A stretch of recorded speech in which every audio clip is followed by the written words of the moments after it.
ओम शांति। आज 21 जून 2021 है और हम सभी इस आत्मा की पढ़ाई को, मुरली को अपने परमपिता परमात्मा से सुन रहे हैं। वो बाप जो हमें आकर गोरा बनाता है। आत्मा बिनती है और बाप भी बिनती है, ये राज समझाता है। बाप जो ज्ञान का सागर है, सुख का सागर है, वो हमको वरदान देने आता है। देह सहित देह के संबंधों को भूलो और शिव बाबा को याद करो। अपने से पूछो कि हम कहाँ तक हर्षित रहते हैं, कहाँ तक उसे याद करते हैं। अपने को आत्मा समझ, अशरीरी समझ वापस जाना है। एकांत बहुत अच्छा है। यही ख्याल रहे कि हमें बस बाप को याद करना है और वर्षा लेना है। अगर ये बात हम भूलते हैं तो भूलने से धोखा मिलता है। बाबा कहते हैं गृहस्थ में रहो, धंधा धोरी करो, पर बाप को याद करो। हर काम बाप की याद में करो। नींद में भी कोई ऐसे ख्यालात नहीं आने चाहिए। बाबा कहते हैं सच्चे ब्राह्मण को बुद्धि में ज्ञान हमेशा रहना चाहिए। बाहर के व्यर्थ ख्यालात को छोड़ एकांत में बैठ बाप की याद में मेहनत करनी है। याद से आत्माओं को एवर हेल्दी और वेल्दी बनाना है। बाप और साजन को याद करना है। 8 घंटे उस बाप, उस साजन को याद करना है। मन मना भव का पाठ पक्का करना है। उठते बैठते चलते फिरते बस बाप को याद करो। सवेरे उठकर चेक करो कि कितना समय हम बाप को याद करते हैं। याद से जंग उतरती है। अपने को आत्मा समझ बाप को याद करना है। हमारे अब सुखधाम और शांतिधाम में जाने का रास्ता बाप बताते हैं। योग से ही हम एवर हेल्दी और वेल्दी बनते हैं। तो बाबा कहते हैं मीठे बच्चे, पावन बनने का एकमात्र उपाय है बाप की याद। याद की मेहनत है, अंत में काम आएगी। संगम पर आत्मा बिंदु है, ये तिलक लगाना है। ये शरीर हम नहीं हैं। अंदर में यही घोटा बस लगाना है कि हम आत्मा हैं, बाप से वर्षा लेते हैं। इससे स्वर्ग की रजाई का तिलक हमें प्राप्त होगा। याद करेंगे तो आधा कल फिर हमें रोने से छूट जाएंगे। यह पढ़ाई नई दुनिया के लिए है। यह याद से फिर हमें समझ आता है।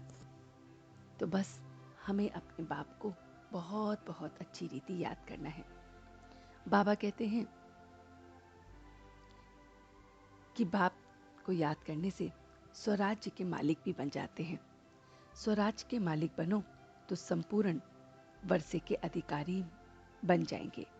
तो जब हम स्वयं पे राज्य करना सीखेंगे तो संपूर्ण वर्षा हमें मिल जाएगा। बाबा ने जो आज हमें वरदान दिया है वो है वाचा द्वारा ज्ञान रत्नों को दान करो तो मास्टर नॉलेज एबल भव का वरदान हमें बाबा ने दिया है। तो जो वाचा द्वारा ज्ञान रत्नों का दान करते हैं उन्हें मास्टर नॉलेजफुल का वरदान प्राप्त होता है। एक एक शब्द की वैल्यू है। एक एक वचन सुनने के लिए आत्मा प्यासी रहती है। एक शब्द से सार भरा हुआ है। विशेष खुशी की प्राप्ति होती है।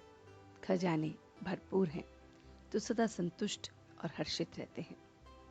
बाबा कहते हैं बोल प्रभावशाली होते हैं।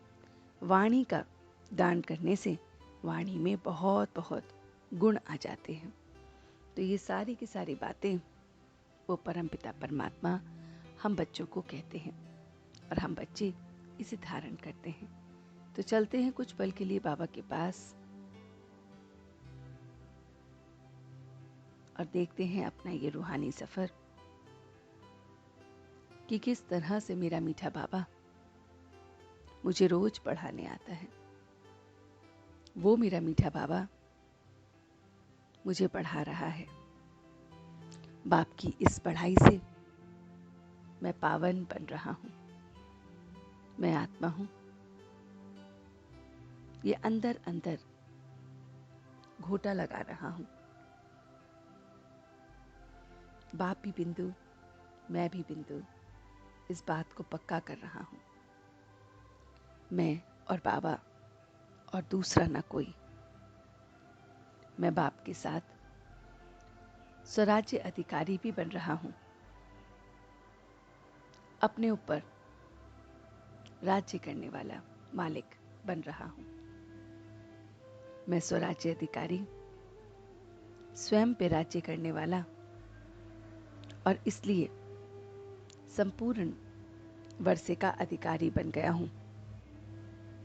अपने को आत्मा समझ उस बाप को याद कर रहा हूँ। हर पल हर क्षण मैं बस चलते फिरते उठते बैठते बाप को याद कर रहा हूँ। मैं आत्मा वाचा द्वारा ज्ञान रत्नों का दान कर रहा हूँ। मैं मास्टर नॉलेजफुल बन गया हूँ। एक एक शब्द वैल्यूबल है। एक एक वचन आत्माओं को तृप्त करने वाले हैं। मैं अपने खजानों को भरपूर कर रहा हूँ। सदा संतुष्ट और हर्षित रह रहा हूँ। बहुत बहुत खुशी में बहुत बहुत संतुष्ट हूँ। मेरे बोल बहुत बहुत प्रभावशाली हैं। वाणी का दान मैं इस समय कर रहा हूँ। सर्व को ये ज्ञान दे रहा हूँ। मैं स्वराज्य अधिकारी बन गया हूँ। वर्षे का अधिकारी बन गया हूँ। मैं स्वराज्य अधिकारी, बहुत बहुत नॉलेजेबल, इस समय खुशी में बाप को याद कर रहा हूँ और सबको याद दिला रहा हूँ। और अब मैं सच्चे दिल से उसका शुक्रिया अदा कर रहा हूँ। हम सब रूहानी बच्चे मिलकर अपने रूहानी बाप दादा को याद, प्यार और गुड मॉर्निंग करते हैं। गुड मॉर्निंग जी, गुड मॉर्निंग, गुड मॉर्निंग। शुक्रिया बाबा, शुक्रिया। वाह बाबा, वाह। वाह बच्चे, वाह। वाह मैं आत्मा, वाह। वाह ड्रामा, वाह। ओम शांति, ओम शांति, ओम शांति।